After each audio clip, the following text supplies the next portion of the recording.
President Hollande, Mr. Secretary General, fellow leaders,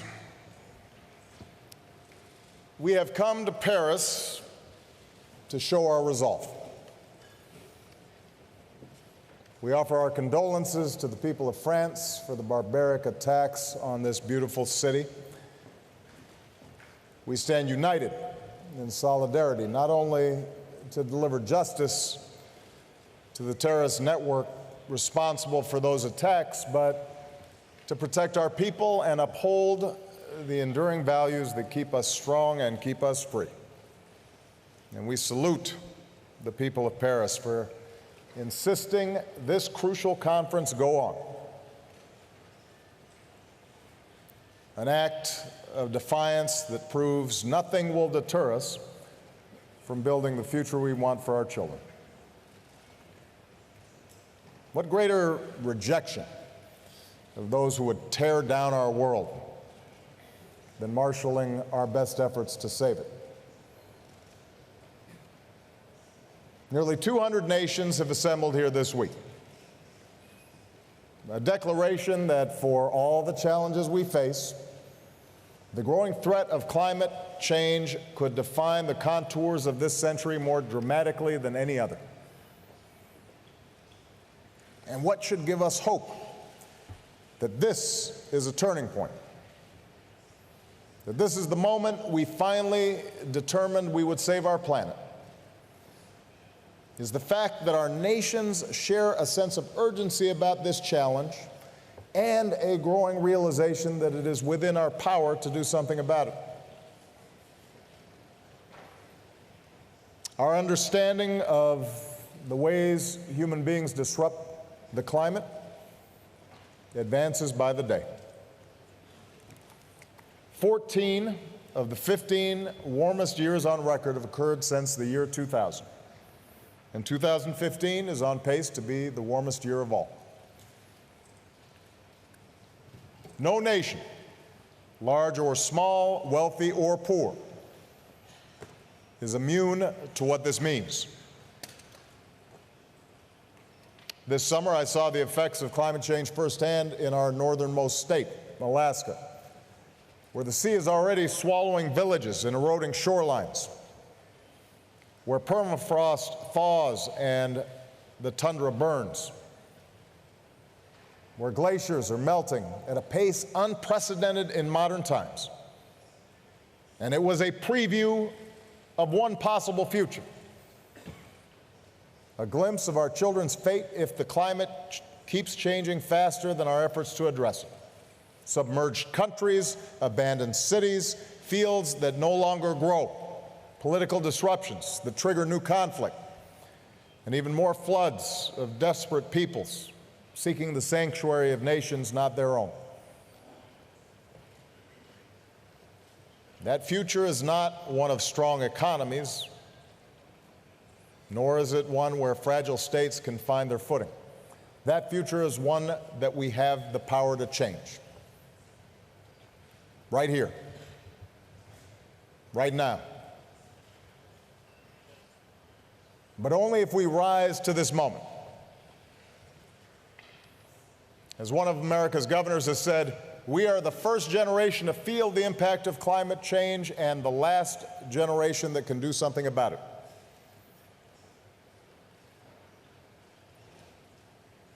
I've come here personally as the leader of the world's largest economy and the second largest emitter to say that the United States of America not only recognizes our role in creating this problem, we embrace our responsibility to do something about it.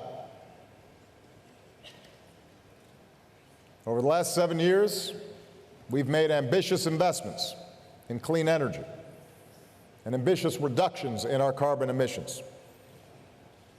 We've multiplied wind power 3-fold, solar power more than 20-fold, helping create parts of America where these clean power sources are finally cheaper than dirtier conventional power. We've invested in energy efficiency in every way imaginable. We've said no to infrastructure that would pull high-carbon fossil fuels from the ground, And we've said yes to the first ever set of national standards limiting the amount of carbon pollution our power plants can release into the sky. The advances we've made have helped drive our economic output to all-time highs and drive our carbon pollution to its lowest levels in nearly 2 decades. But the good news is this is not an American trend alone. Last year, the global economy grew while global carbon emissions from burning fossil fuels stayed flat. And what this means can't be overstated. We have broken the old arguments for inaction. We've proved that strong economic growth and a safer environment no longer have to conflict with one another. They can work in concert with one another. And that should give us hope.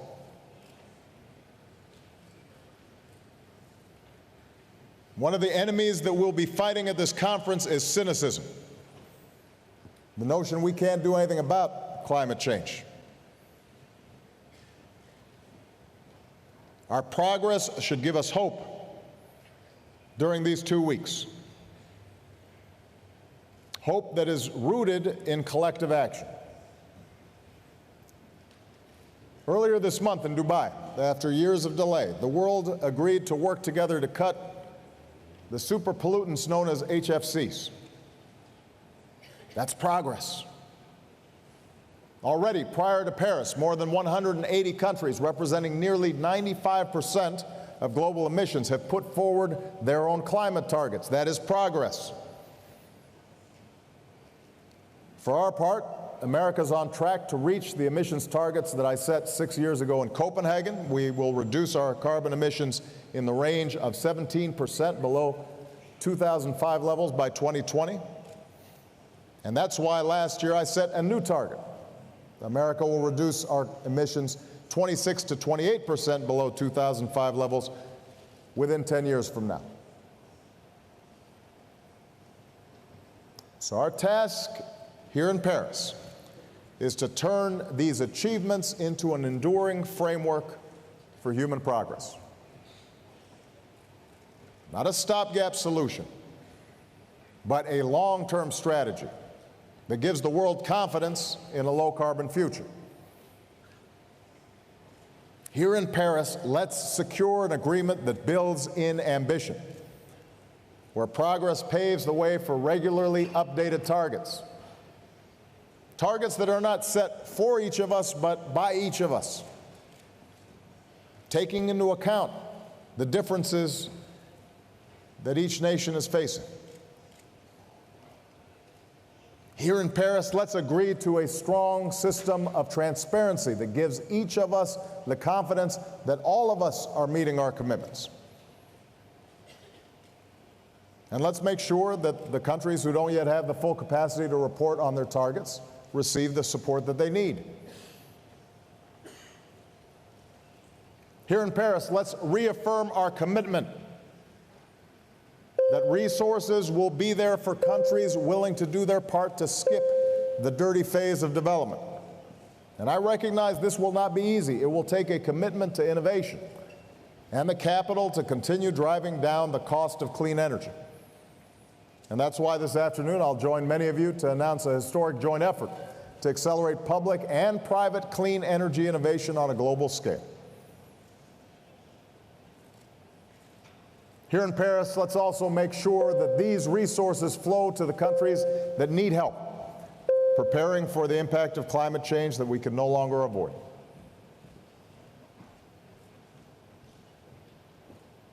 We know the truth that many nations have contributed little to climate change, but will be the first to feel its most destructive effects. For some, particularly island nations whose leaders I will meet with tomorrow, climate change is a threat to their very existence. And that's why today, in concert with other nations, America confirms our strong and ongoing commitment to the Least Developed Countries Fund. And tomorrow we'll pledge new contributions to risk insurance initiatives that help vulnerable populations rebuild stronger after climate-related disasters. And finally, here in Paris, let's show businesses and investors that the global economy is on a firm path towards a low-carbon future. If we put the right rules and incentives in place, we'll unleash the creative power of our best scientists and engineers and entrepreneurs to deploy clean energy technologies and the new jobs and new opportunities that they create all around the world.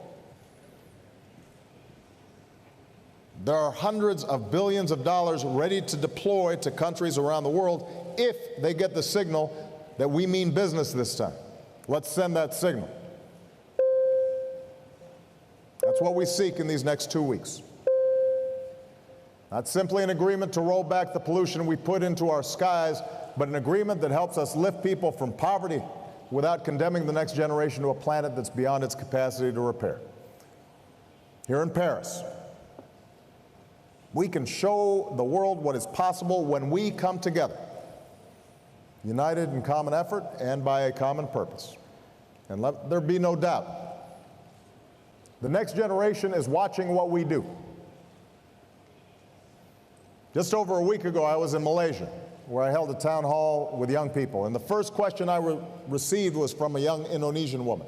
And it wasn't about terrorism, it wasn't about the economy, it wasn't about human rights, it was about climate change.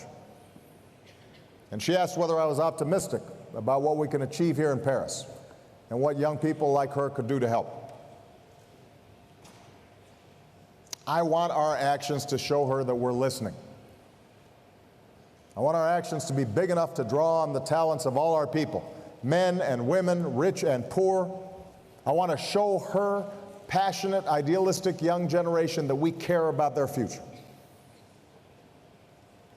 For I believe, in the words of Dr. Martin Luther King Jr., that there is such a thing as being too late. And when it comes to climate change, that hour is almost upon us. But if we act here, if we act now, if we place our own short-term interests behind the air that our young people will breathe and the food that they will eat and the water that they will drink and the hopes and dreams that sustain their lives, then we won't be too late for them. And my fellow leaders, accepting this challenge will not reward us with moments of victory that are clear or quick. Our progress will be measured differently, in the suffering that is averted and a planet that's preserved. And that's what's always made this so hard. Our generation may not even live to see the full realization of what we do here, but the knowledge that the next generation will be better off for what we do here. Can we imagine a more worthy reward than that? Passing that on to our children and our grandchildren, so that when they look back and they see what we did here in Paris, they can take pride in our achievement. Let that be the common purpose here in Paris. A world that is worthy of our children, a world that is marked not by conflict but by cooperation, and not by human suffering but by human progress. A world that's safer and more prosperous and more secure and more free than the one that we inherited. Let's get to work. Thank you very much.